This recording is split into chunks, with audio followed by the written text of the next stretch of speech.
Beware of the type of friendship you keep. This video no na for now. The guy na you work at a restaurant here in. God to expose one guy will be one poison in friend, my darling people. Hello guys, welcome back to my YouTube channel.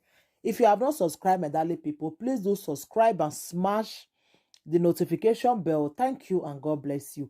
My darling people, my correct people, this video when I want show now, so the thing shockalize me like seriously. My darling people, wetin come dey happen for this world? If I talk and say this life and say e no balance, I'll say this life e no balance. So my darling people, this life no balance.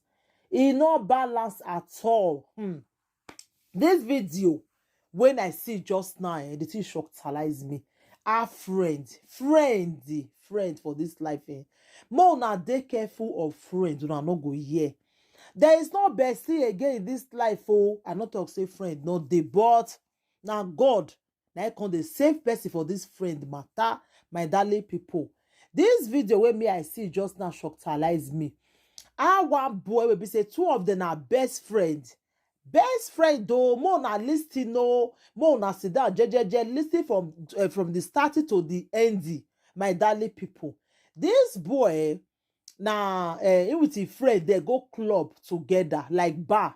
So as they did the bar, as that one get up, may go carry something. Now the guy, this his friend, so put poison for a friend drink. Another person come they look am from far. He no know say another person they look am. As he just say make him waka go front small now, make as he just put the poison now the friend just come back now, make come drink the drink.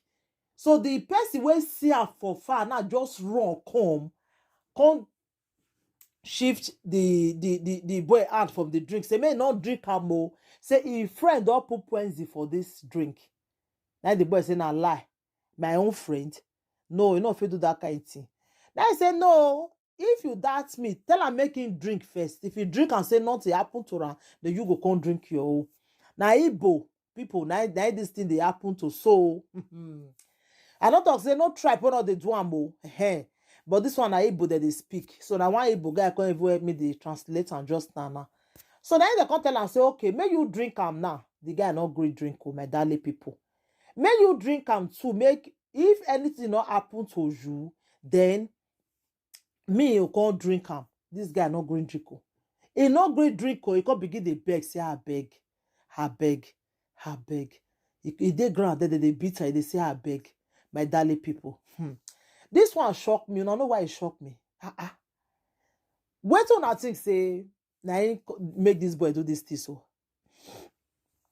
Wait till I think say na him make am do am. He do it because heaviness don't enter am. Jealousy, it don't enter am. What una feel say they cause all those things? Now heaviness and jealousy. Jealousy, then just enter am. It could be say baby this is friend now they see money pass am.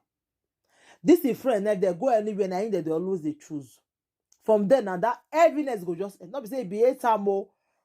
That spirit of jealousy, you see, but they always they talk and say jealousy dey everybody body.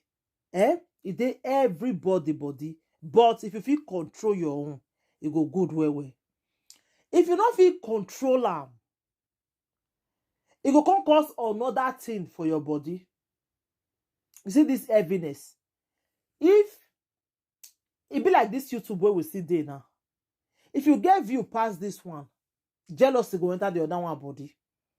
They will look for your downfall. They look for how they want to go, they report you.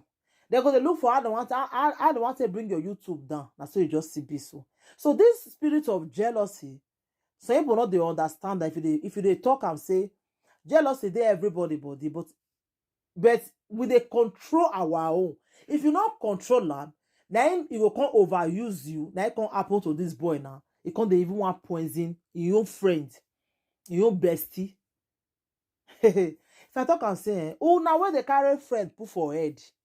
Wanna see see wetin best friend now want do to your friend.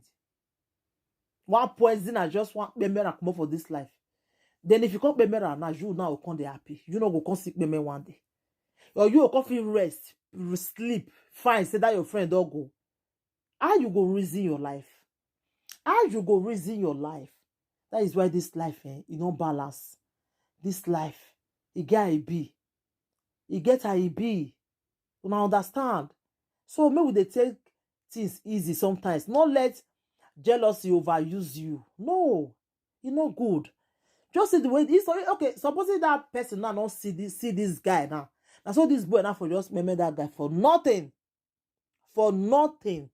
And so this guy for just take memory. Eh? Now wow. Since they this world, oh my darling people. Since they this world.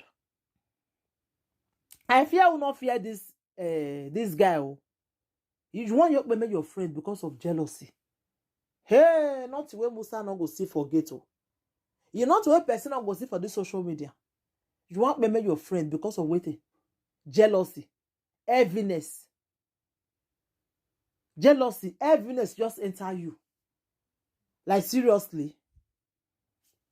My darling people, things they this world oh. Things they this world. Hey. As I see this video just now, I say no. Ma, I can't tell you. I say, see what your friend want do to your friend though. I bet Mona help me share this video. Mona help me share and say things they happen for this world. Things they read the happen, my darling people. They say not see when Musa not go see forget oh. And this video not go too long. I go just do this video short in case so that Mona feel watch and finish. You understand? And Mona still learn from this one. Mona learn. Mona learn I beg. If you leave drink for ground, you they come from maybe that drink don't say there before you come back. I better not drink am again. Oh. Not drink am because somebody feel you put something for there now you not go know. You understand? Not drink am again. If you don't abandon the drink, abandon am. Take another one again. Drink where your eye reach. Not be done where you don't come out before you come back. They don't go poison am. No. If not be the person see this one and so that guy for take drink am, you go. You understand, my darling people? So, anything you want to think about this video, Mona leave on a comment for the comment section. Thank you, everybody. Take care. I'll put the video Mona see him. Mona see what they talk about. Thank you. Bye. Beware of the type of friendship you keep. This video no na for now. The guy na you work at a restaurant here in. So, yeah, so call your mom. You work at poison na coke now. So, Mr. Mamri Chigazo, somebody fly Russia.